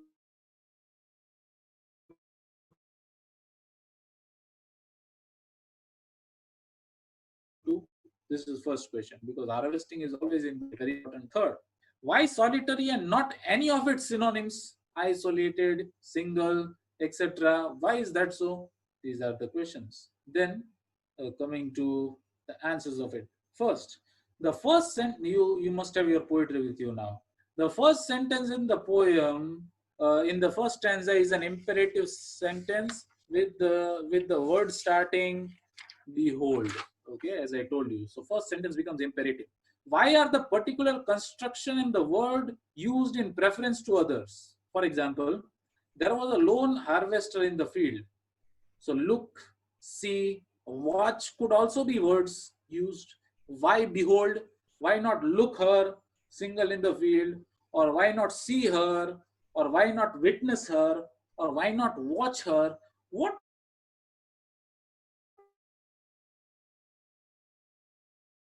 what does behold hold as a, so that quality is a pausing quality. Behold has a pausing emotion in you. Look has a directive emotion. See has a directive emotion. Watch has a more visual emotion. Witness has a more legal emotion. Behold has a pausing emotion. That is why behold is used. Why does the sentence at line 5, you see the line 5th, alone she cuts and binds the grain, begin with the adverb alone and not with the pronoun she as the usual way? Because alone is to be felt. તમારે feel શું કરવાનું છે? Alone. She નહીં. એટલે આને foregrounding. This is foregrounding. Okay. Further, why is there an obvious deliberate alteration between the present verb form in the first stanza? So there is this constant alteration happening between the two. Why? Then why is the imperative construction repeated so many times in the first stanza? So many times. Why? One, there is behold, I've given you an example. Then stop here. Okay, in the fourth line, or gently pass also, oh listen also. So that construction is repeated. That means that repetition shows that you have to continuously focus on the emotion that a reaper is going through. But that is not reaper's emotion. That is the emotion that Wordsworth is going through while looking at reaper. So this is to be understood. Then in lines 1 and 3 of stanzas 1 and 4 don't rhyme. You see, lines 1 and 3, behold her single in the field, reaping and singing by herself does not rhyme. Okay, same is the case with another thing. There are a number of run-on lines in standard stanza 2. Do they mean anything? What do you mean by run-on lines? That means it goes on and it does not end. It goes on and it does not end. Abrupt. Stanza 3 contains several interrogative sentences. There are at least 3 of them that I come across very directly. Okay. While the other stanzas are made up of either declarative or imperative sentences, anything on it. Why only stanza 3 as interrogation, not stanza 1, not second, not fourth? That is to be taken into account.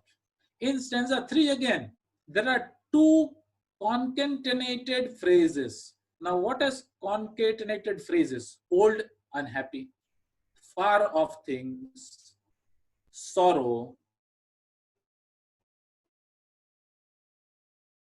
loss, pain. What is the function of them? They have to, old is very pensive, unhappy, not good, far off is very disturbing sometimes, sorrow, disturbing, loss, disturbing, pain, disturbing, everything disturbs you. So why are the disturbing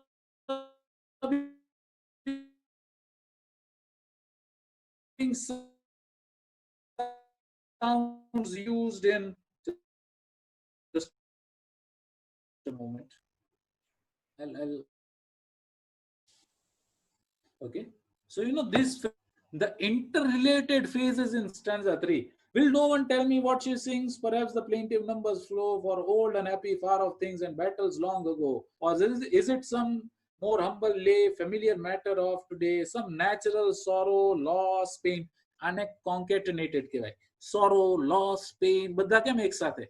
Then unhappy, far off things केम एक साथ है? That is concatenation of interlinking the words with the same emotions. Then stanza 1 addresses the reader in the second person. Stanza 2 and 3 uses third person. In stanza 4 alone, the speaker appears in the first person. Why? So it starts with second person and it ends with first person, because at the end the poet is with his own self, talking to himself. So that can be an attempt to it. In the last stanza, there is a predominant use of the past tense and a noticeable shift from present to the past tense. Is the poet trying to tell us anything? How is the temporal progression in the poem indicated? I told you, spatio-temporal. So why does he sound very past tensive in the last stanza? Because now he is not actually viewing it. The visual has gone. Only the memory has stayed. So memory at its base is related to past. Okay. And the last stanza uses a lot of coordination, unlike other stanzas. What does it signify? Okay. We shall attempt to examine the prominent features of the poem under 3 heads now. Atla questions are that. One is lexis, second is syntax and other items, and try to answer the questions that I mentioned earlier to you. Okay. Now let us go through the lexis of it. Solitary. Okay, solitude is the first word which is important. That is solitary, single, alone, by herself. All the words are used. Music and song. Which are the words? Singing, sings, sang, strain, sound, notes, lay, music, silence, chant, voice, numbers, lay. These are the words related to music. Then to pleasure and pain, melancholy, thrilling, plaintive, unhappy, sorrow, loss, pain. See, I'll read through the line, the second stanza. No nightingale did ever chant more welcome notes to weary bands of travelers in some shady haunt among Arabian sands. So he's in Scotland. Why is he talking about Arabian sands? Because that is how deserted people feel when they are in pain. So the use of Arabian sands is in space and time. You see, yawn. What is the meaning of yawn here? Okay, yawn is something in Old English that used to be that. That is yawn. Here, Arabian sands, springtime, farthest Hebrides. Hebrides is a bunch of an island in Scotland somewhere. Old, far off, long ago, today, ill, long after. These are the use of lexis that becomes very important in analyzing poetry. Okay. Now, indefinite pronouns and adjectives are some, no one, some, whatever. Verbs of action, also sensory is also an action. Okay, so behold, stop, pass, reaping and singing and cuts and binds and listen and chant and heard and bending and mounted. Then there are collocations, melancholy, then there is strain, welcome notes, plaintive numbers, humbly. These are the words from the poem, by the way. So don't be perplexed from where I'm starting to sound like this, but these are from the poem. Words joined by end with conjunction or doublings, reaping and singing. So when that person is reaping, is also singing. So there are dual activities. Now, reaping for her can be liberating, also it can be disturbing, also it can be painful, it can be a happy cause of doing something, it can be a sad cause of doing something. Therefore, reaping and singing has to be understood separately. Cuts and binds, old, unhappy, far off things, sorrow, loss or pain, motionless and still. These are the words used together. Okay, so that was Lexis. Now in syntax, use of imperative is there, inversion is there, structure is there, voice, tense, etc. is there. Okay, so how do you analyze now? See, the absence of rhyme in lines 1 and 3 of the first and the last stanza may be a foregrounding device. They want you to foreground certain things. The only feminine rhyme, ending and bending, may serve as a transition device. There's only this feminine rhyme of ending and bending. No other feminine rhyme is there. In an analysis of this sort, we can corroborate many of the conclusions of standard criticism in a systematic and more convincing way.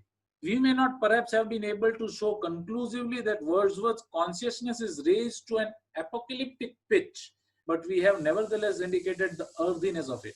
Why does this poet write what he writes? Is because he seems to be very grounded when he looks at a solitary reaper who is there reaping something. Okay, so that was Wordsworth's consciousness about what he saw, and all the words that he uses are actually the emotions that he felt when he saw. And that is why lexis and syntax, along with foregrounding, become very important.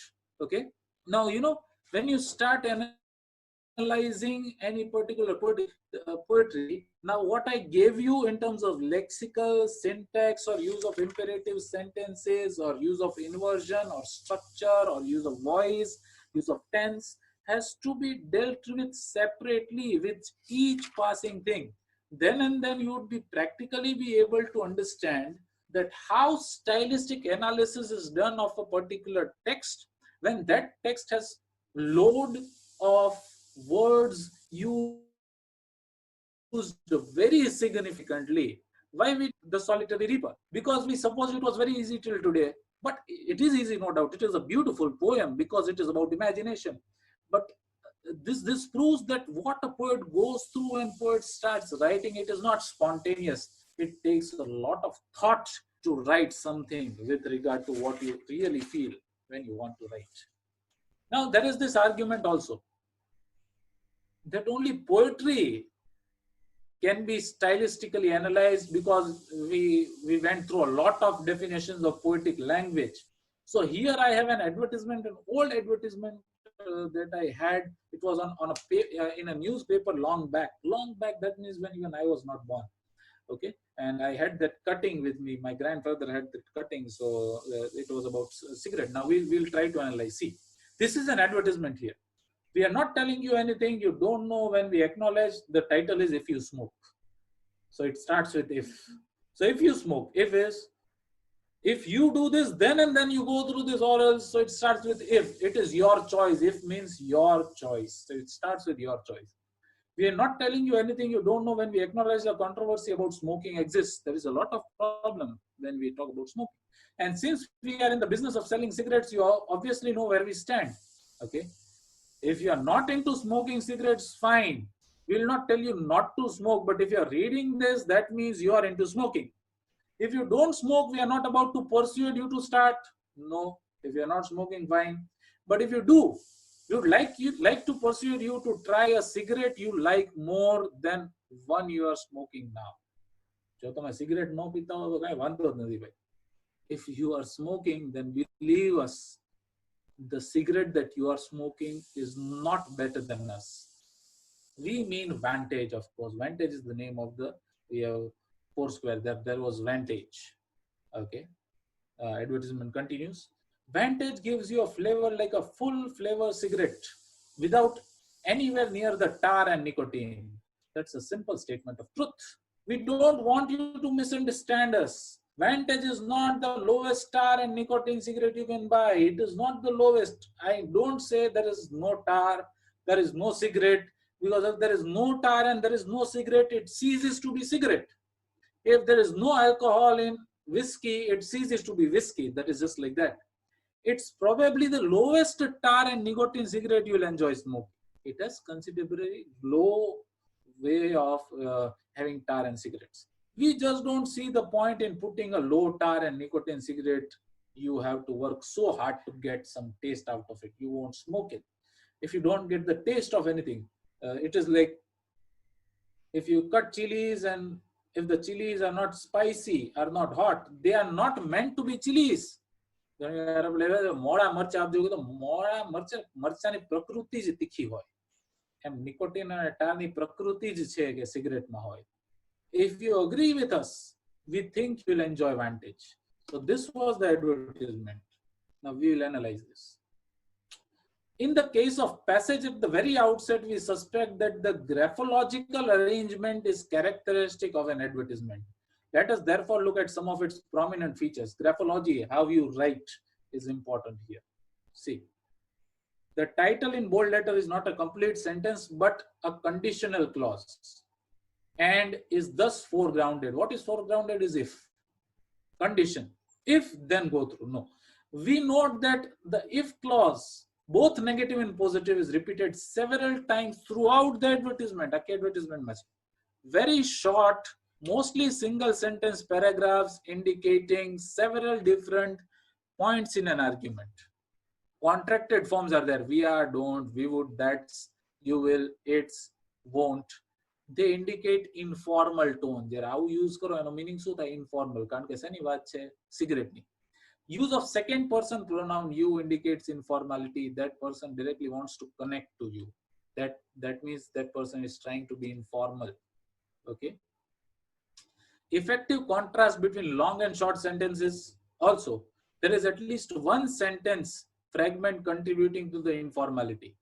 Juxtaposition of simple and complex sentences is there. Okay. There are few lexical items also. Vantage, cigarettes, flavor, tar, nicotine, enjoy, controversy, misunderstand, persuade, agree, etc. The effect of conditional clauses and adverbial clauses of reason is that decision is with you. See, why conditional clauses are a lot? Why adverbial clauses are a lot? Because the decision is with the consumer. We can only persuade, but there are also declarative sentences that shows that they are frank and honest. They say, if you don't smoke, we will not force you. That is declarative. And that combination is resisting. It is irresistible. You cannot be resisting when a person is honest and when a person is putting any condition to anything that is spoken. So there are four main types of prose. There are narrative, expository, descriptive, and persuasive. And all of them have different styles. When we are dealing with poetic or literary prose, we have to bring into operation the full arsenal of, we have to be fully loaded, that means, of analytical techniques that we usually reserve for poetry. So in poetry, it is different. We saw in this Solitary Reaper.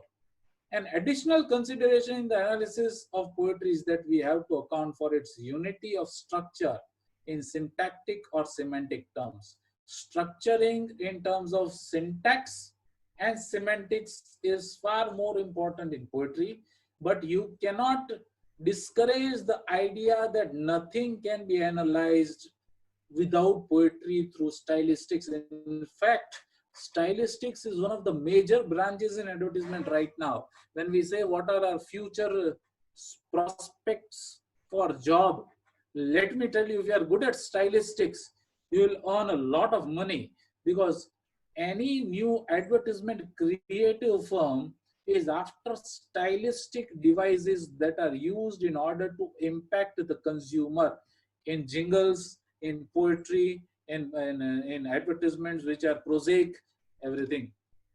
Okay, so that is it with regard to what I had to say. Questions are more than welcome from all of you. So I'm waiting for the questions, and I hope there are a lot of them because there has to be. You can unmute and start asking.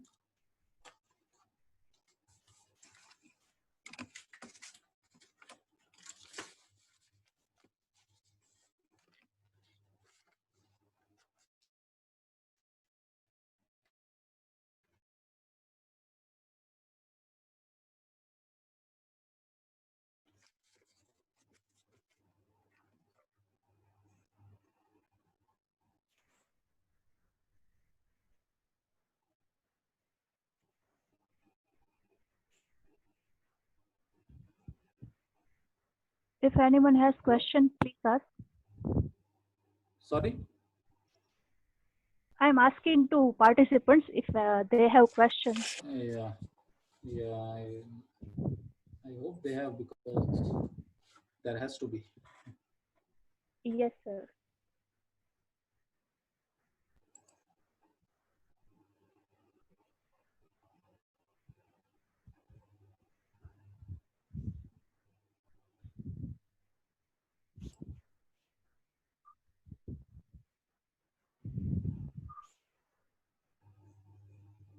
Sir, Yes. hello. I have one Yes. question. Yes. I'm listening. Uh, Yeah. when we were in MA, it was there was a subject ELT, and sir taught. ELT. Yes. Sorry, sir gave this example of poem which I posted in chat box. Please look at this. Can you see In that the poem? chat box, just a moment. Yes. Uh, Yes. Yes. but I couldn't find it as poem. So I questioned him that how it can be a poem. He said that it is a poem. After Okay. we read this without writer's name, it was this. He first gave this poem, but he did not say that it is a poem. Then he said that it is a poem by this writer. Okay. Okay. So it was because the poet came into existence that the poetry came into existence. That is what you wanted to say. It is the question, and another is you. I can't find that it is a poem by after reading it personally.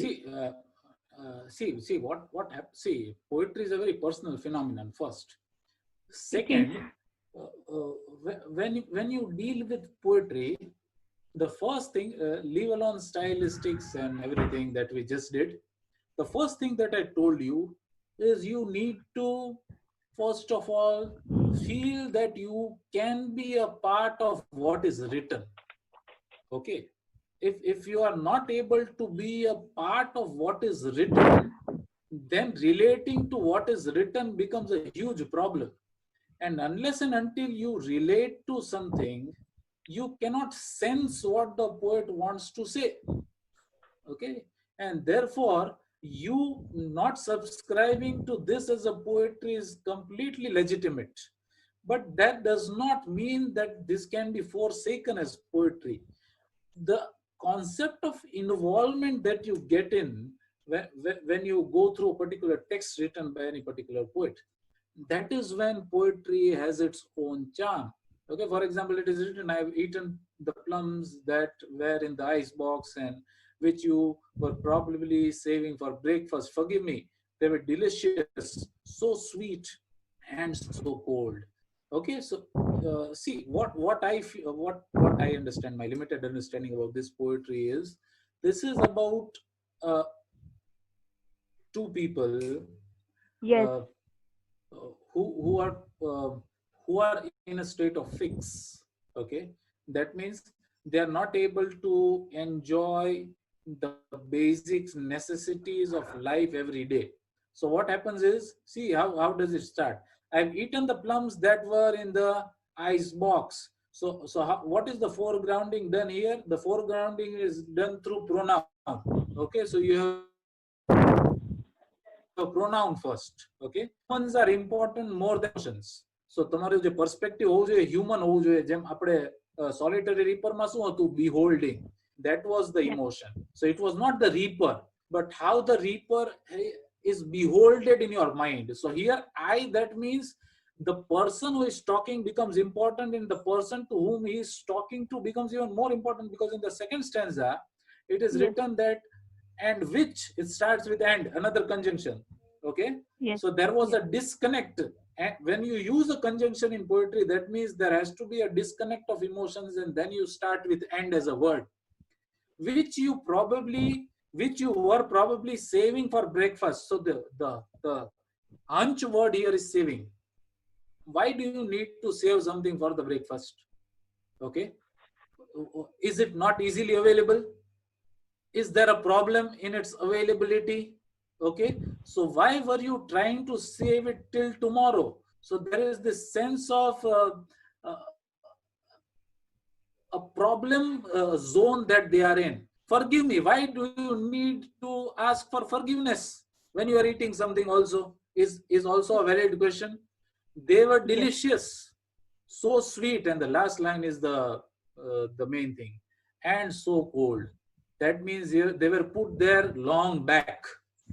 Both samaythi se. Okay, and we were not taking it out, we were helpless, and finally I had to, because I was very hungry. So this is how you perhaps relate to it, not in terms of rhyme scheme, or not in terms of how the poetry is written, but how the poetry is felt by the person who has wrote it. And that is why, stylistic analysis requires who has written a poetry in what circumstance of Yes. writing something becomes important. And that is why I told you in one of the slides that, when a person writes, he or she has individual experiences, one, and he or she has his own style of looking at things. Okay, there is this way of looking at things in a very different perspective. I'll give you a simple example. You must have seen, you must have listened to this song Ye Duriya from Love Aajkal. हाँ. Yeah, हाँ. so हाँ. it Yes. starts with क्यों. It starts with क्यों कोई हाँ. पास है दूर है. It does not हाँ. हाँ. start with ये दुरिया. Okay, हाँ. so what is क्यों? That means the poet wants you to focus on questioning. Okay, and not on the concept of being separated. So separation is not a problem. Why separation is a problem? And that why is coming out because that poetry has to have a story. I told you, every poetry has a story. Not every story has a poetry. So when something is written, okay, हाँ. that has to have a story of how you relate to. So poetry in isolation is not possible. Mere stylistic analysis cannot be done without getting yourself engaged in line with the emotion of the person who has written it also. Okay, that is how you Yes. deal with poetry. Yeah. Anyone else? Sir, please remove slide sharing so we can see you. How do I remove that slides? I don't know. You go Pause share, again. right? Pause. Yes. Pause share. Yes. So you can see me now? No. No, I have paused the sharing. Now I don't know what to do. No problem. Yeah, If this. anyone has questions,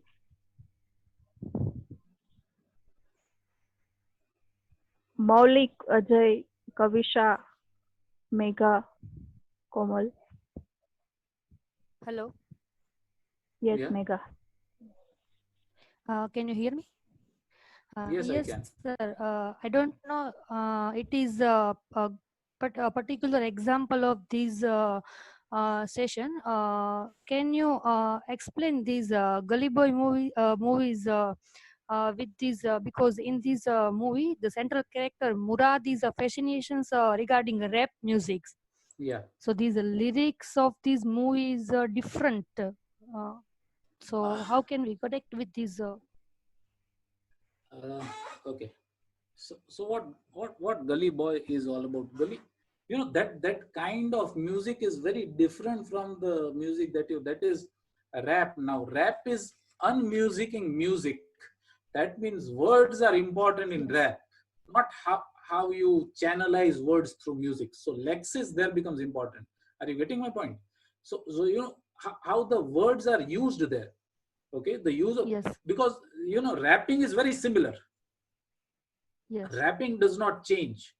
What changes is how the words are used in terms of the poetry that is written, which is very different. For example, Kaisi Hai Ye Duri is a song from Gully Boy, which is the best, better than Yes. Apna Time Aayega.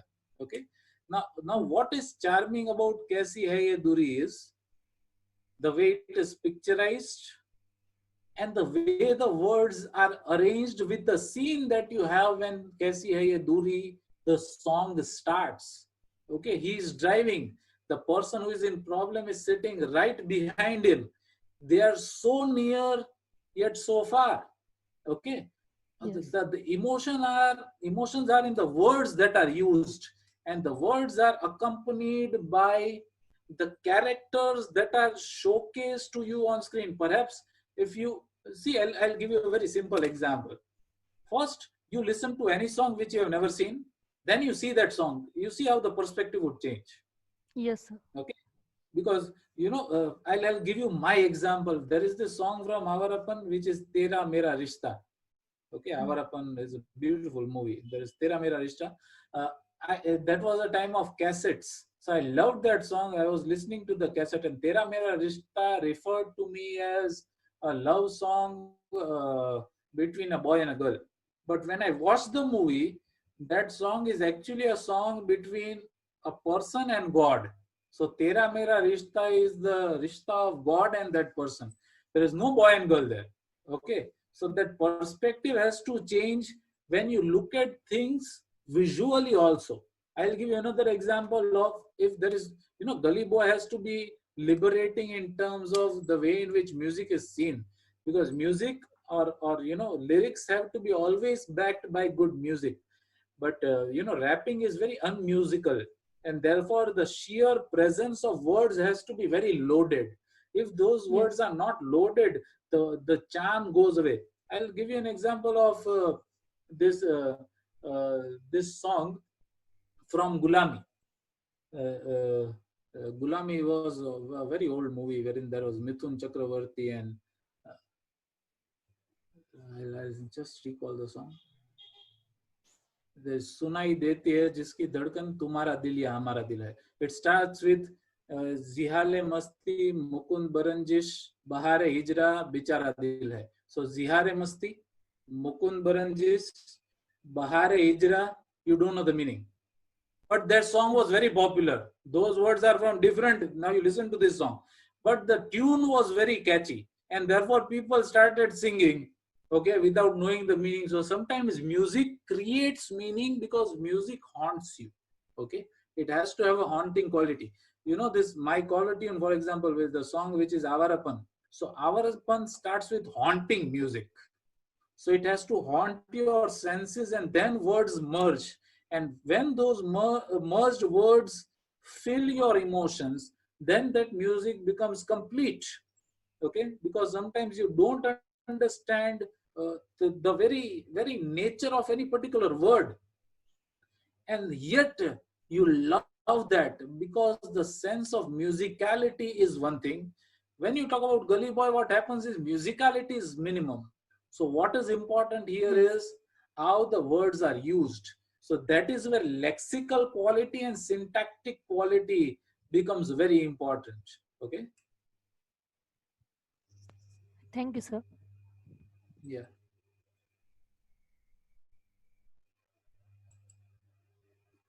Anyone Sir, else? Yeah. I I have one question. Mm. We study poetry in this masters or bachelor or arts in arts, Yeah. but we don't Yeah. study lyrics. Okay, Yes. so can you see or how you see difference between poetry and lyrics? And I have sent a poem in chat box which is Okay. taken as lyrics तो किसी Yeah. Rail से Yes. गुजरती है. Yes. Yes. Okay. Fine. Okay. So,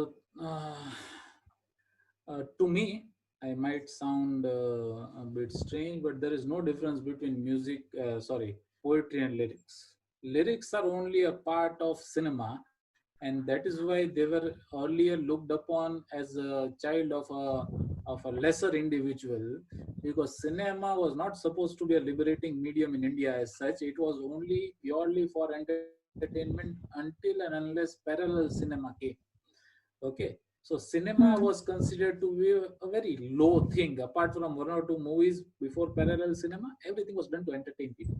And the songs written in that particular setup were songs which were written just for the sake of filling in the gap that they had when they were moving a particular scene.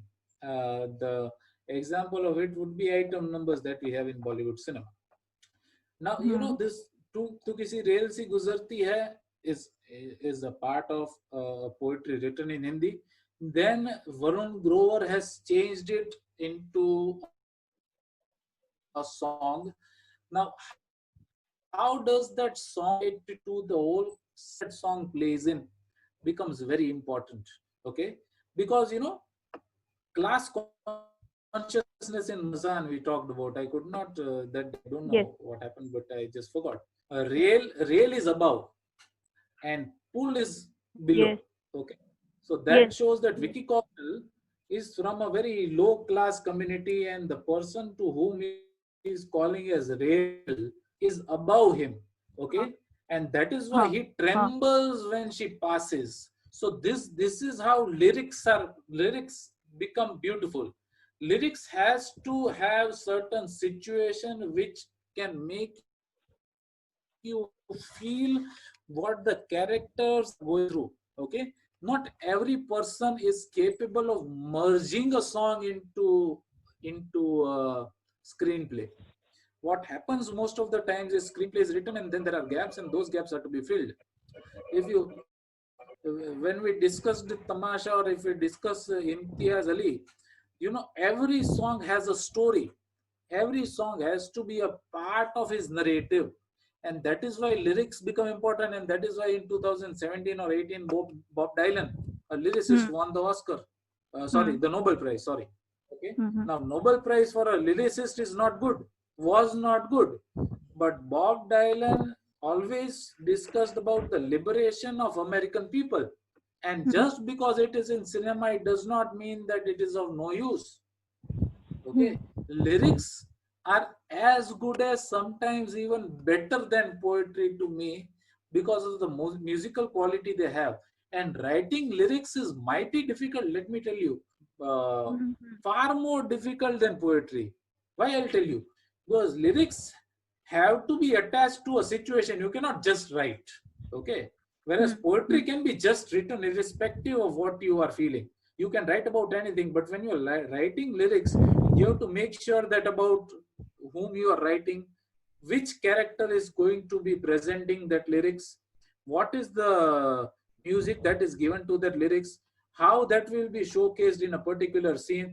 That becomes important, and therefore to me lyrics becomes a very integral part of literature. It is. And I tell you this, you would have lyricists on whom PhDs would be done in 5 years from now, not far than that. And you would be studying independent lyrics as an important part of literature also. It is not very far. As you know, film studies before 10 years was considered to be a crime. Now it is a part of your syllabus, and it has become very important. Similarly, Hmm. lyrics would be part of your syllabus, and characters of various cinema would also be a part of your syllabus, no later. It is coming very soon to me. Hmm. Thank you, sir. Yeah. Yes, then. Any questions?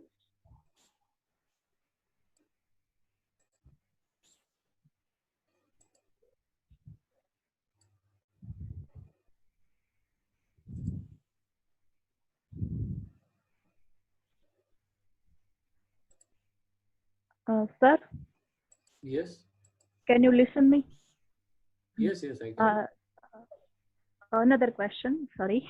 Yeah, When no someone problem. when someone coins a new word, so Yeah, at that time it is not known to many persons. So yeah, just like I have read your that note on Irfan that you have coined or you have written that word yeah, Irfan yes, askew. Okay. yes, So for yes. you it is something else, or for me it is something else. It can be happen or not. See, coining of any particular word has to be very personal, first of all. It has Yes. to get attached to a personal emotion, one. Now, Yes. what that person who writes uh, has to be conveyed in the same way as it is written. It depends on the person who is into that same mood in order to parallelize the emotion that both of them have. If I feel I am impersonal here, if I feel something about something, I write, then you should be in the same zone in order to understand that. If you are not in the same zone, then that word becomes irrelevant to your mindset, and sometimes it creates a problem in terms of approaching any particular emotion that you want to. So neologism or coining new words is highly risky, one, and it has to be dealt with in all individuality. You cannot generalize what you want to say, and therefore Uh, you have to explain what you coin. That is the problem with yes. coining. Yes. Yeah, Hmm. yeah. If any questions from participants, So we call it a day. Yeah, okay. yeah. So thank you. How do I Thank you. end this now? Stop here You is what have I to need to do. go. No, you have to go to Zoom. Yes, you are visible. So now Yes, you can leave. You can leave upside. I end is the option, right? I should end. Yes, you can end. Yes, yes. Yeah, yeah. Thank you, thank you. Yes. Thank you.